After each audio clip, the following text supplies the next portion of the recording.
beberapa proyek internasional yang kita dapatkan itu sebenarnya datang ke kami karena mereka memang looking for someone for biro yang ada di balik begitu.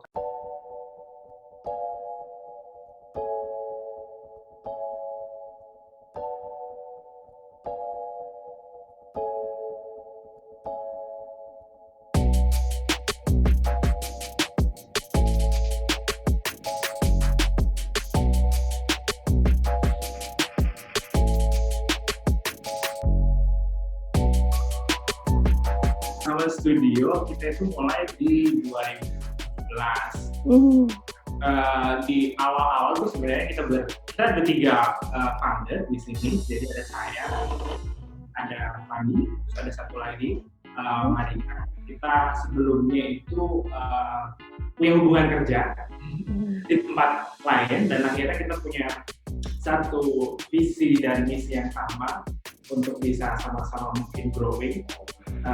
Untuk mungkin juga kita bisa kalau bisa menjadi satu biro muda yang kita juga bisa bersama-sama dengan yang lain gitu ya untuk bersama dan satu visi juga. Nah kita mulai di 2017 itu kita bertiga dulu di awalnya. Dari yang kita coba untuk proyek-proyek kecil dulu dengan basic pengalaman kita dapatkan sebelum kita akhirnya bisa berani jalan sendiri. Nah, visinya sebenarnya kita buat ini adalah kita itu sebenarnya pengen mencoba untuk kolaborasi dengan klien ataupun dengan orang-orang yang berhubungan dengan kita. Berarti kan ada klien, ada kontraktor, supplier, seperti itu. Nah, makanya kenapa kita pilih nama sama. Ya mungkin sebelumnya kita sebenarnya kita mungkin kalau sempat ada yang tahu kita. Nah, di awalnya kita itu adalah Studio Tropis. Nah, konsep pertama yang kita ingin tawarkan dari Studio Tropis ini adalah kita mengangkat desain tropis kontemporer gitu. Berawal dari situ pakailah nama tropis ini. Tapi kalau kelamaan kita visi yang lebih fluent, yang lebih enak begitu, agar kita punya sebuah kesambungan kerjasama antara desainer dan juga klien dengan kontraktor. Kita berubah arah, kita mencoba ganti nama kita itu dengan sama. Itu artinya adalah kolaborasi. Untuk sampai sekarang kita bertujuh dalam satu tim dan kita ya golongan anak-anak muda lah ya. Kita masih junior, jadi kita mencoba untuk menjadi kedepannya lebih baik lagi lah ya. 3 tahun cukup menyenangkan di perjalanan ini karena tentunya banyak juga cerita-cerita. Kalau biasanya dunia seperti ini, dunia desain, arsitektur atau interior itu kan pasti karena kita berkaitan dengan orang-orang lain, ada cerita-cerita yang kita ketemu dengan klien yang cukup unik, cukup susah ditebak gitu, berkaitan dengan keinginan mereka gitu kan. Jadi kita coba untuk mengenal dulu klien kita agar dalam proses desain itu kita bisa juga sebenarnya mengerti mereka yang mereka inginkan. Dan kita menjalin sebuah hubungan yang mungkin kita di proses desain kita bisa dekat, tapi kalau di luar itu secara hubungan personal itu juga kita coba untuk bangun.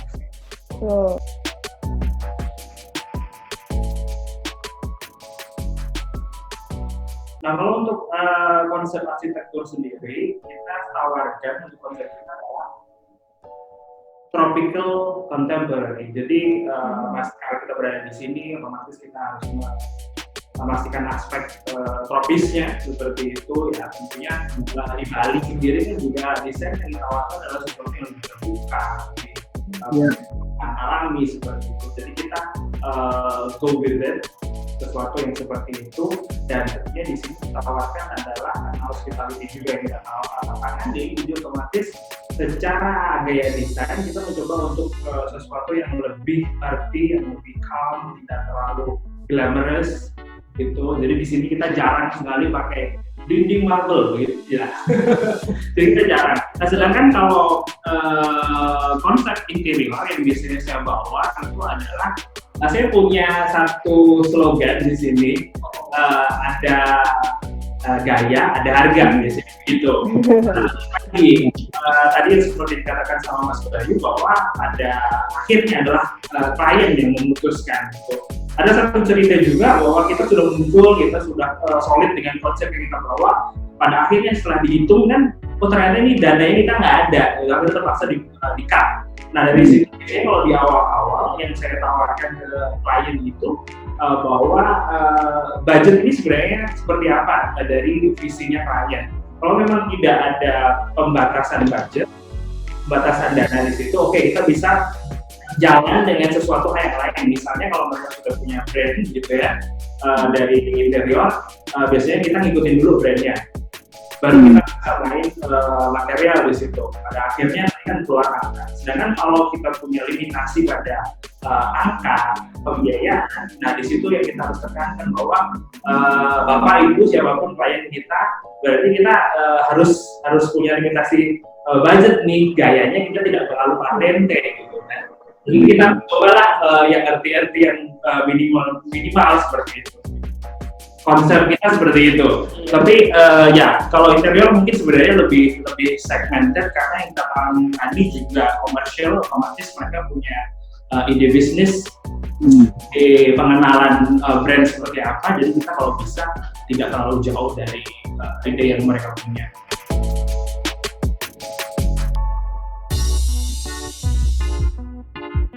Ini yang tadi kita bilang ada co-foundernya bertiga.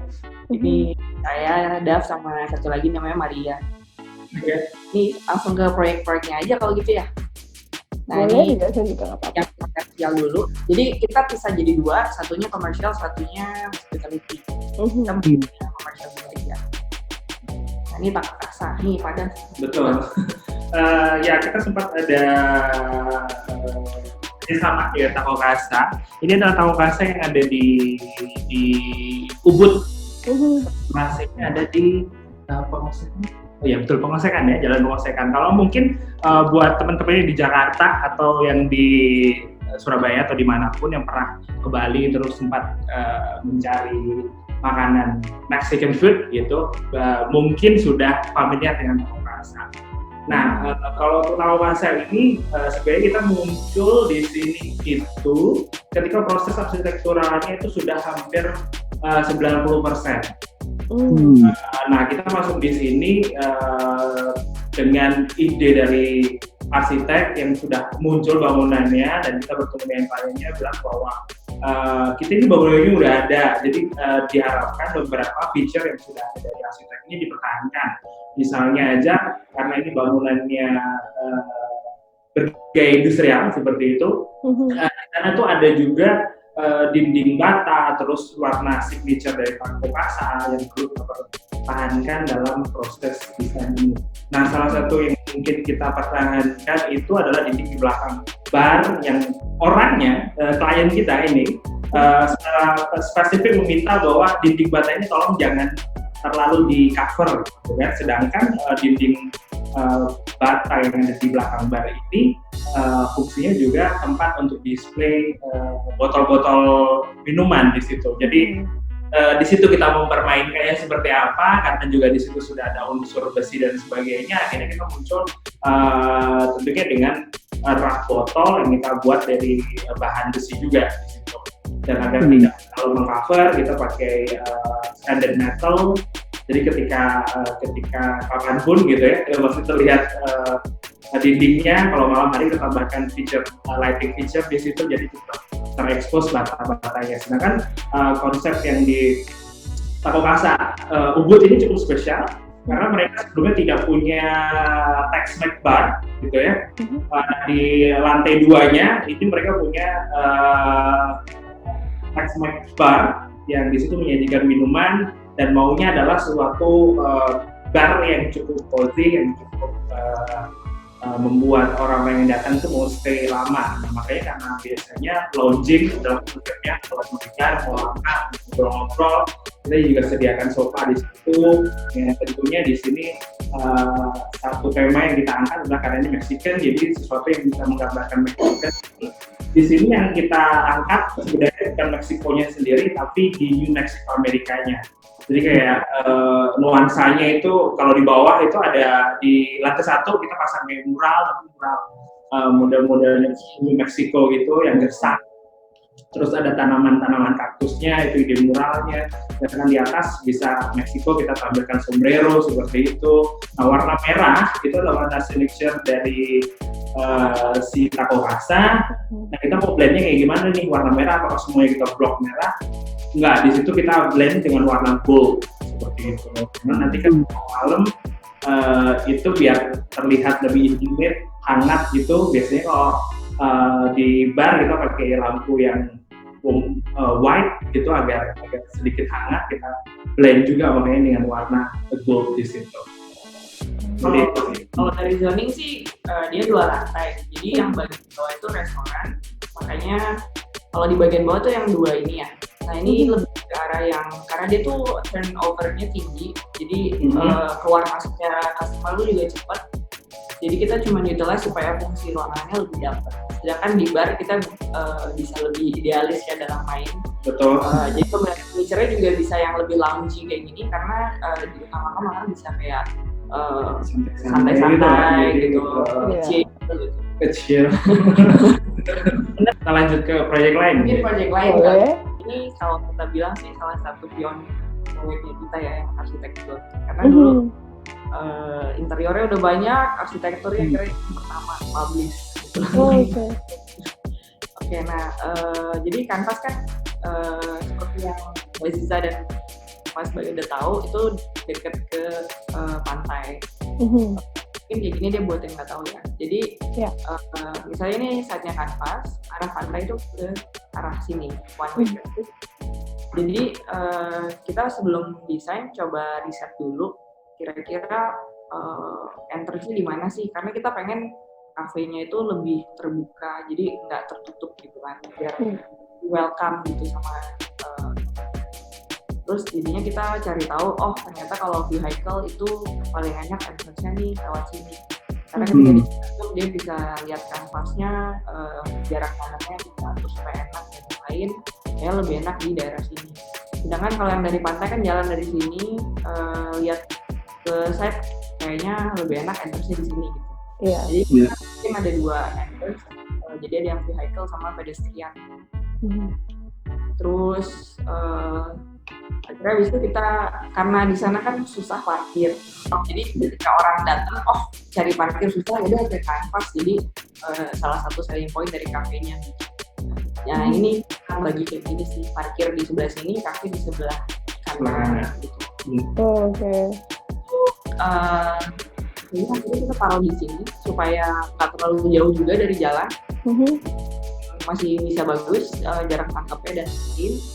Terus abis itu kita kasih boundary juga yang itu pakai dinding apa ya namanya, dinding pattern supaya ada batas tapi batasnya tidak terlalu masif gitu.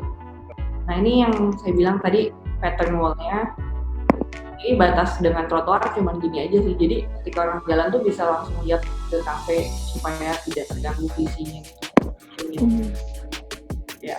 Jadi ini kalau view dari pedestrian lihat ke kafenya akan jadi memudahkan banget untuk masuk ke dalam. Ini pedestrian, jadi banyak nih outdoor seating-nya ada di bagian depan, bagian belakang, bagian samping. Indoor-nya tuh cuma yang di dalam bangunan.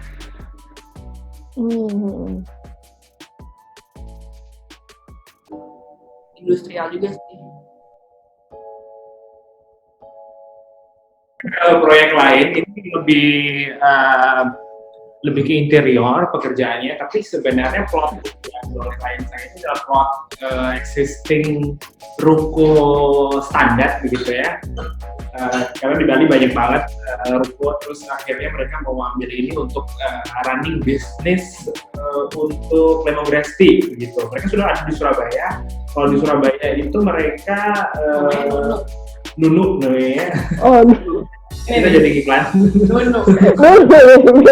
Itu akhirnya kan di Bali mereka punya store, mereka punya New Days sekarang. Nah, konsep diambil di sini sebenarnya dari klien saya sendiri pun sudah cukup, mereka punya vision yang searah dengan kita. Mereka pengen sesuatu yang simple, earthy, begitu, minimalis, tapi statementnya adalah sesuatu yang seperti natural, good, itu dengan brewing yang plain, tapi mainnya adalah yaitu tadi di kayu-kayunya ini harus natural. Kita tidak mau diwarna kayunya agar kesan dari earthy dan sporty-nya itu tadi dapat yang slow life concept, itu yang mereka inginkan di sini. Makanya kalau kita lihat ke dalam, coba ke dalam, mereka ini kayak nontonin linen di cushionnya, terus ada woven rattan, ada organic shape dari stool di situ, terus ada tempat untuk mereka punya karya display di situ, juga sesuatu yang lebih simple seperti itu karena mereka mau mengangkat konsep slow life di mana kamu bisa santai di tempat mereka terus sambil minum teh hangat kayak gitu. Lemongrass ini kan lebih tenang, makanya tidak sesuatu yang cukup ornate, terlalu banyak ini ornamen, betul. Ya, di sini simple aja sih, kayak makanya cutting furniture-nya pun ya mereka mencoba untuk yang slate begitu. Kan juga kayak yang mereka untuk tempat display itu mereka sesuatu yang organik juga. Itu sih di sini yang tawarkan. Ya, jadi kalau saya di sini sih kebanyakan mengambil alih proyek renovasi seperti itu. Karena kan kalau biasanya di sini juga kalau di Bali kan turnover villa itu cukup tinggi juga. Betul. Ketika satu pemilik villa terus kayak cukup lama tinggal di situ, mereka biasanya memilih untuk menjualnya, akhirnya diambil orang lain, dan ketika sudah diambil orang lain, mereka maunya ada konsepnya yang berbeda. Nah, kasus ini adalah sama dengan Villa Kolada. Sebelumnya untuk villa ini tuh desainnya yang mungkin desain umum di Bali begitu ya, warna-warna dinding yang coklat begitu, terus dengan kondisi terbuka sebelumnya dengan lantai marble begitu. Nah, owner dari tempat ini, klien kami, ingin mencoba sesuatu yang lebih baru gitu ya, lebih kekinian, terus juga mencoba untuk tentunya membawa unsur-unsur lokal. Nah, di sini saya coba untuk membawa pasangan batu alam untuk kita bawa ke desain, terus juga dibuat lebih terbuka. Sebelumnya tempat ini cukup humid begitu, basah sekali karena bocor juga karena kondisi itu. Bangunan ini tuh sebenarnya ada dua, jadi kepemilikannya berbeda, akhirnya harus dipisah gitu ya. Tapi cuma dipisahkan satu dinding pembatas saja, karena di situ ada retak dan sebagainya, akhirnya cukup basah. Terus cuma opening kamar mandi depannya tidak bagus, terus kalau di belakangnya juga tidak bagus, itu problemnya harus diganti. Coba gimana kalau ini kita bikin lebih terbuka lagi. Dari situ kita muncul beberapa ide kayak membongkar kamar mandi untuk dibiarkan terbuka, yang di bagian belakang, terus bukaan kita juga buat lebih lebar lagi agar mereka dapat sinar atau penerangan dan penghawaan yang lebih alami pada siang harinya begitu. Nah, dinding batu yang ada pada bagian belakang sebagai feature di kamar tidur atau mungkin di living area. Nah, ini di living area ini sebenarnya ceritanya adalah sebagai solusi karena tadi itu sempat bocor gitu ya dan lembab gitu. Kalau dicek itu hanya bertahan berapa tahun sih, kayak 1-2 tahun gitu, mereka udah dindingnya itu udah mulai menggelembung akhirnya. Saya minta gimana solusinya kalau kita ganti sesuatu yang bisa lebih lama dan tahan air gitu. Dan muncullah ide untuk membuat dinding batu ini sekaligus sebagai water resistant kalau mungkin masih ada rebesan kalau ada rebesan. Nah tentunya sebelum ini diaplikasikan pun ya kan harus dicek dan sebagainya. Ternyata memang ada retak yang sudah diperbaiki sejauh ini. Setelah kita rubah dinding ini menjadi dinding batu, ini cukup menolong sih dari kasus rembesan air tadi, dan ini bisa menghilangkan gelembung-gelembung tadi air ketika itu sudah ada kebocoran di sana. Nah ini akhirnya menjadi feature juga sebagai identitas untuk bangunan ini, di mana kita naruh batunya sekaligus kalau di kamar tidur itu kita kombinasikan dengan terakota, itu kita pakai pattern juga sih, jadi tidak sekedar kita taruh saja begitu. Jadi ini salah satu project yang di Maldives. Kita sampai sekarang masih konsep ya, jadi belum mulai karena tiba-tiba kepending seperti yang kalian semua tahu. Jadi ini tuh ceritanya 6 bedroom luxury villa yang ada di Reclaim Island. Reclaim Island Reclaim Island tuh jadi mereka reclaim sendiri, tapi yang aku tampilin sekarang di sini tuh yang di atas air, jadi bukan yang di reclaim, jadi yang floating ya, gitu. Nah terus dari 6 bedroom luxury villa ini kita maunya ngangkat sama sih yang seperti konsep-konsep kita biasanya, pokoknya mau yang tropical dan contemporary gitu. Nah jadi ini entrance pas masuk, kita pengennya supaya view-nya itu di-block dulu sama beberapa main tekstur. Jadi ini batu alam sama rendered wall gitu, lead to the view gitu. Jadi view-nya di sini. Jadi ketika jalan tuh sebenarnya bisa kelihatan tuh kayak ocean gitu di pantai gitu. Nah pas masuknya di sini nih, masuk di dining dan living. Jadi karena ini 6 bedroom villa, jadi kan kita harus support tuh 12 people. Jadi kalau satu living nggak cukup gitu. Jadi sofanya bisa ada di 2 tempat, dining. Jadi pas masuk tuh langsung lihat nih view. Di sini juga ada pool, communal poolnya gitu. Nah ini yang tadi aku bilang. Jadi di depan living itu ada deck, terus pool, terus baru samudra gitu. Oh, jadi infinity pool berarti ya? Pool, infinity pool. Oke. Panjang. Jadi nggak ada batasnya gitu. Gitu. Nah terus ini salah satu villanya yang kita detailin, ini President Suite-nya. Itu jadi semua villa sebenarnya punya pool masing-masing juga, karena ada privacy buat masing-masing unit. Terus di sini masing-masing villa ada lunch poolnya, sama nanti di bagian sini tuh ada mat, jadi bisa rebahan gitu di jaring-jaring, bawahnya langsung air gitu.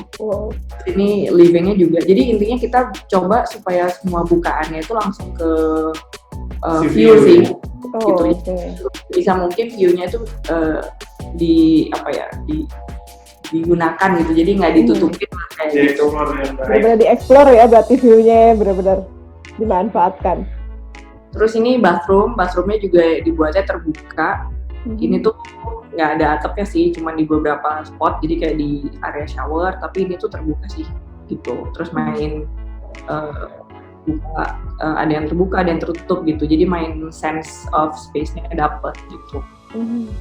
Ini salah satu project kita kerjain satu residensial villa pervilaan gitu anggapannya, di Turks and Caicos. Jadi ini di dekat Karibia gitu ya. Iya, di salah satu negara di Karibia. Caicos Island. Di sini klien kita begitu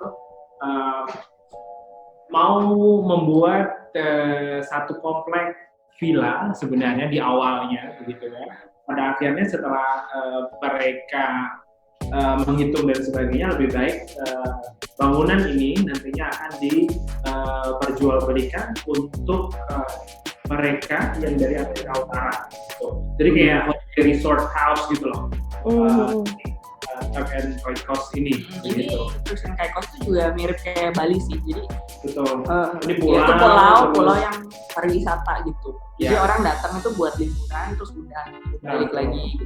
Pangsa adalah orang Amerika Utara. Jadi selama proses kemarin itu biasanya klien kita terus menjelaskan bagaimana sih sebenarnya lifestyle orang Amerika Utara. Misal adalah buat orang Amerika Utara itu living dan kitchen adalah heart of the house. Jadi mereka pengen sesuatu yang open, living yang besar, kitchen yang besar, di mana semua anggota keluarga itu kumpul di situ. Itu yang diinginkan dari konsep rumah ini, begitu. Dan di sana itu karena ini juga mau rencananya diperdagangkan untuk orang kulit putih dari Amerika Utara, mereka biasanya ditawarkan karena ini daerah tropis juga, akhirnya mereka harus punya pool dan sebagainya di sini. Jadi poin-poin yang kita perhatikan saat mendesain rumah ini. Dan ini sudah terbangun untuk Samara Villanya sendiri? Saat ini proses tendering di kontraktor, begitu. Jadi saat ini prosesnya masih dan kondisi seperti ini, begitu. Jadi kita masih menunggu update terbaru soal pembangunannya seperti apa, begitu. Jangan kecewa, mereka juga mau beli barangnya di Indonesia kok, di Bali. Jadi supaya monggo. Oh, berarti semua material itu diambil dari lokal semua, dari Bali semua, dari Indonesia? Ya, beberapa proyek internasional yang kita dapatkan itu sebenarnya datang ke kami karena mereka memang looking for someone for bureau yang ada di Bali gitu. Karena kalau yang di sini sebagai contohnya sama Admiral ini, mereka maunya semua source baik furniture maupun beberapa finishing itu harus dari Bali. Di Turk and Caicos ini itu tuh kendala dari mereka adalah manpower, di mana tukang-tukang ini belum tentu bisa semisal untuk pekerjaan kayu carving seperti itu, nggak mungkin. Akhirnya kalau memang ada pekerjaan seperti carving ya berarti harus datang dari sini. Nah, ketika di sana installmentnya harus sesuatu yang lebih simpel lagi agar para tinggal pasang para pekerja yang tinggal pasang dengan guideline.